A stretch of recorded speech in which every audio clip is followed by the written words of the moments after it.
Salve, salve meu povo, professor Romulo na área com mais uma aula de física aí para vocês.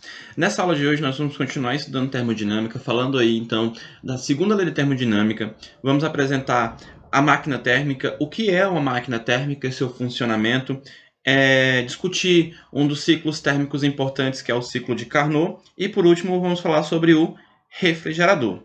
Belezinha? Tudo certo? Então acompanha comigo aí.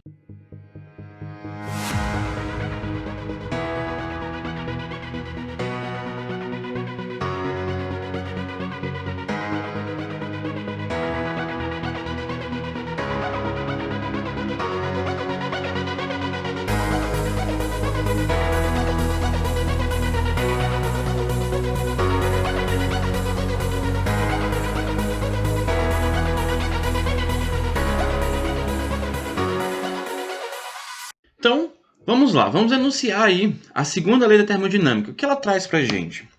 A segunda lei da termodinâmica diz o seguinte: é impossível uma máquina térmica operando em ciclos transformar em trabalho todo o calor a ela fornecido. De outra forma, nós podemos também enunciar a segunda lei da termodinâmica dizendo o seguinte: é impossível uma máquina térmica que operando em ciclos tenha um rendimento de 100%. Tá certo? Ou seja, a energia térmica que meu sistema ganha na forma de calor vai ser perdida em outras formas, além da realização do trabalho. Outra forma de enunciar a segunda lei da termodinâmica: é impossível uma máquina, sem a ajuda de agente externo, conduzir calor de um sistema para outro que esteja a uma temperatura maior. Lembrando, né, que o fluxo de calor ocorre de um corpo de maior temperatura para um de menor temperatura. E se eu quiser fazer o contrário, isso só vai ser possível se eu fizer trabalho e levar esse calor de uma fonte de menor temperatura para uma fonte de maior temperatura. Beleza? Então, aqui nessa tabela, nós temos aí o rendimento aproximado de alguns tipos de motores. Por exemplo, a máquina a vapor, a locomotiva simples, ela tem um rendimento em médio entre 6 a 8%, ou seja, a energia que ela gera na queima do combustível, né, só de 6 a 8% é revertido em trabalho para fazer essa locomotiva andar. Turbina a vapor, usada nas usinas termoelétricas, tem entre 16% a 30%. O motor a gasolina de veículos, de modo geral, entre 22% a 28%. E o motor a diesel, né, fábricas e locomotivas usam esse tipo de motor, tem entre 32% a 38% do seu rendimento. Certinho? Então é isso aí, pessoal. Importantíssimo a segunda lei da termodinâmica.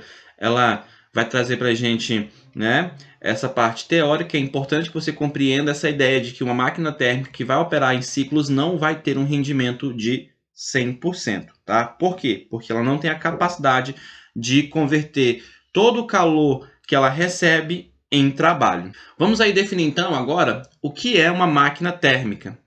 Uma máquina térmica é um dispositivo que, operando em ciclos, retira calor de uma fonte quente, realiza trabalho e cede o restante de calor a uma fonte fria. Aqui está o esquema da minha máquina térmica. Eu tenho uma fonte quente. Essa minha fonte quente libera essa energia na forma de calor para a máquina térmica. Ela realiza um trabalho e parte da energia é rejeitada para uma fonte fria. Certinho? Isso aí mais ou menos seria, pensando num carro, por exemplo, você tem a queima do combustível, que seria minha fonte quente, o carro anda porque o motor realiza o trabalho, né? A minha máquina térmica, o motor do carro, realiza o trabalho para mover o carro, e parte dos gases são ejetados pelo escapamento e são liberados para a fonte fria. Ou seja, a fonte quente seria o meu motor no carro, a fonte fria, o meio ambiente, onde os gases são expelidos. Tá certo? Pensando no princípio de conservação da energia, a quantidade de calor que o corpo recebe da fonte quente vai ser igual ao trabalho que minha máquina térmica vai realizar, mais a energia que ela rejeita para a fonte fria, tá certo? Nós podemos calcular o rendimento dessa máquina térmica, tá? Esse rendimento vai ser o trabalho que a máquina realiza com relação à energia que ela ganha, ou seja, é o trabalho dividido aí pela fonte quente, pela quantidade de calor recebida da fonte quente. Tá? Outra forma de calcular o rendimento é fazendo a relação 1 menos quantidade de calor da fonte fria dividido pela quantidade de calor da fonte quente. As duas expressões que aparecem aqui, tanto essa quanto essa, vão ser úteis aí para que a gente faça o cálculo do rendimento. Isso vai depender do contexto do problema, tá? Então, dependendo do contexto do problema, você vai usar uma ou outra. Obviamente que você pode sempre usar a primeira, aplicando essa ideia da conservação de energia, beleza? Vamos aí a um exemplo, para a gente poder trazer clareza ao cálculo do rendimento de uma máquina térmica. Uma máquina térmica segue o ciclo descrito pelo diagrama abaixo, absorvendo 1,5 vezes 10 a 5 joules de energia da fonte quente por ciclo. Qual o rendimento dessa máquina? Então vamos lá, pessoal. Primeira coisa, qual a equação que eu vou usar? O rendimento vai ser igual ao trabalho dividido pela quantidade de calor da fonte quente, beleza? A quantidade de calor da fonte quente, o problema já trouxe aqui para a gente. 1,5 vezes 10 elevado a 5. Ele não deu trabalho, mas ele deu para a gente o gráfico de pressão por volume. Nessa transformação cíclica aqui, a área desse gráfico ela vai ser numericamente igual ao trabalho resultante dessa máquina, beleza? Então, nós vamos primeiro definir o trabalho. Como eu tenho um retângulo, essa área vai ser base vezes a altura, tá certo? Então, aqui nós temos 3 vezes 10 elevado a 5. Aqui nós temos 0,1, tá certo? Para facilitar, eu vou escrever este 0,1 em potência de base 10. Esse 0,1 pode ser escrito como 10 elevado a menos 1. Agora vamos substituir os valores aqui e fazer o cálculo do trabalho. Então, nós vamos ter 10 elevado a menos 1 vezes 3 vezes 10 elevado a 5. O trabalho resultante vai ser, portanto, 3 vezes 10 elevado a 4. Lembrando que aqui o coeficiente do 10 elevado a menos 1 é 1, tá? Então, fazer 1 vezes 3 dá 3. Menos 1 com menos 5, com mais 5, na verdade, né? Vai ficar 4. Propriedade de potenciação. Mantém as bases e somos expoentes, beleza? A unidade de medida do trabalho é o joule, né? Trabalho é uma forma de energia. Agora é só substituir na expressão. O trabalho é 3 vezes 10 elevado a 4. A energia recebida pela fonte quente é 1,5 vezes 10 elevado à quinta.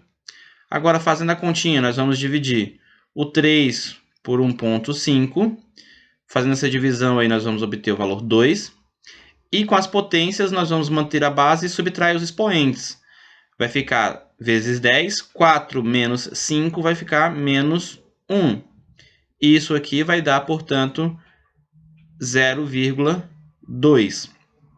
O rendimento é sempre dado em termos percentuais. Então, eu vou ter que pegar este valor e multiplicar por 100. E aí eu vou obter que o rendimento dessa máquina térmica é de 20%. Beleza? Então, tá aqui a resposta, letra B. Continuando, vamos agora falar sobre o ciclo de Carnot, tá? O ciclo de Carnot é um ciclo onde ele tem duas transformações adiabáticas seguidas de duas transformações isotérmicas. Esse gráfico aí representa, então, o ciclo de Carnot. Aqui, indo de 1 para 2, eu tenho uma expansão isotérmica, tá certo? O volume está aumentando. De 2 para 3, eu tenho uma expansão adiabática. De 3 para 4, eu tenho aqui uma compressão isotérmica. E para finalizar, eu tenho uma compressão adiabática voltando 4 até 1. E aí o Carnot ele percebeu que o rendimento de uma máquina térmica que realiza o ciclo vai depender exclusivamente das temperaturas absolutas das fontes quente e fria. O que isso quer dizer? Quer dizer que a temperatura absoluta é a temperatura em Kelvin. Aí, para quem não lembra, transformar a temperatura para Kelvin é só pegar a temperatura Celsius mais 273. Você tem que fazer essa transformação antes de aplicar na expressão, porque senão você vai errar o seu problema. Outra coisa que o Carnot demonstrou é que as quantidades de calor trocadas entre as fontes quentes e frias são proporcionais às respectivas temperaturas, tá certo? Então a gente tem essa relação de proporcionalidade entre a quantidade de calor que a máquina troca e as temperaturas, e mais uma vez as temperaturas absolutas. Essas temperaturas têm que estar na escala Kelvin. Vamos fazer um exemplinho aí. Uma máquina térmica que opera segundo o ciclo de Carnot, representado no diagrama a seguir, usa um gás ideal como substância operante, seja Tq e Tf as temperaturas dos reservatórios quente e frio, respectivamente. Assinale a alternativa incorreta. O rendimento da máquina de Carnot é dado por epsilon igual a Tq menos Tf sobre Tq? Bem, pessoal, é a expressão que eu mostrei para vocês agora há pouco, tá? Então, você tem que o rendimento é Tq menos Tf dividido por Tq. Mas aí você pode perguntar, né? No slide anterior, a equação estava escrita de forma diferente. A diferença é porque foi separado aqui os termos, né? Se eu separar aqui a fração, eu vou obter a expressão como estava escrita no slide anterior. Esse termo aqui vai dar 1, né? E aí eu posso escrever, portanto, que o rendimento vai ser 1 menos Tf sobre Tq. Beleza? Temperatura fria sobre temperatura quente. Então, esse item aqui está certo. A equação está escrita só de uma forma distinta. A energia interna do gás no estado 3 é maior que sua energia interna no estado 1. Pessoal, aqui eu estou vindo de uma temperatura maior. Essa isoterma está mais distante do meu gráfico, do meu eixo PV, para uma temperatura maior. Lembrar que a energia interna ela é proporcional à temperatura, ou seja, e é diretamente, né? Diretamente proporcional à temperatura. Então, quanto maior a temperatura, maior é a energia interna naquele ponto, tá certo? Portanto, a energia interna é maior no estado 1 do que no estado 3, não o contrário, como está dizendo aqui. Então, este está errado. C. Observando o diagrama, pode-se afirmar que P2V2 sobre Tq é igual a P4V4 sobre Tf. Bem, ele está fazendo a relação entre o ponto 2 e o ponto 4, usando a lei geral dos gases ideais, tá certo? Onde eu vou ter P2V2 sobre T2 igual a P4V4 sobre T4, lei dos gases ideais. Isso aqui tá belezinha, certinho. A transformação do estado 2 para o estado 3 é adiabática. Então, olha só, pessoal, como eu mostrei ali, ó, essa transformação do estado 2 para o estado 3 é a transformação adiabática, tá? Você tem uma transformação, uma expansão isotérmica, expansão adiabática, compressão isotérmica e compressão adiabática. Então, aqui também está correto. Essa máquina não pode ter um rendimento igual a 100%. Certinho também, tranquilão aqui, beleza?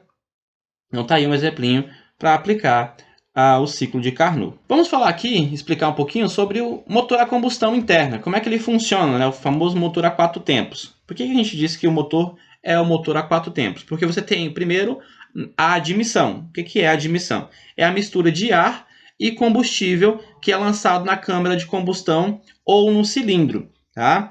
O segundo passo é a compressão. Você vai comprimir a mistura de ar e combustão pelo pistão do meu motor.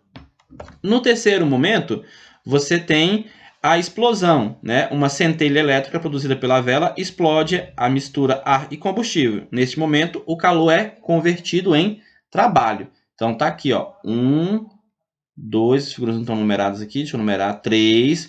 E, por último, a exaustão, onde os gases residuais são expulsos da câmara de combustão nessa última figura, tá certo? Então, dessa forma aí que o motor de 4 tempos funciona, tá? Você tem a admissão, misturando ar com combustível, existe a compressão, você produz uma centelha que provoca uma explosão, né? E aí o calor é convertido em trabalho e depois você joga os resíduos desse gás para fora, beleza? Para finalizar, nós temos o refrigerador. Tá? O que é o refrigerador?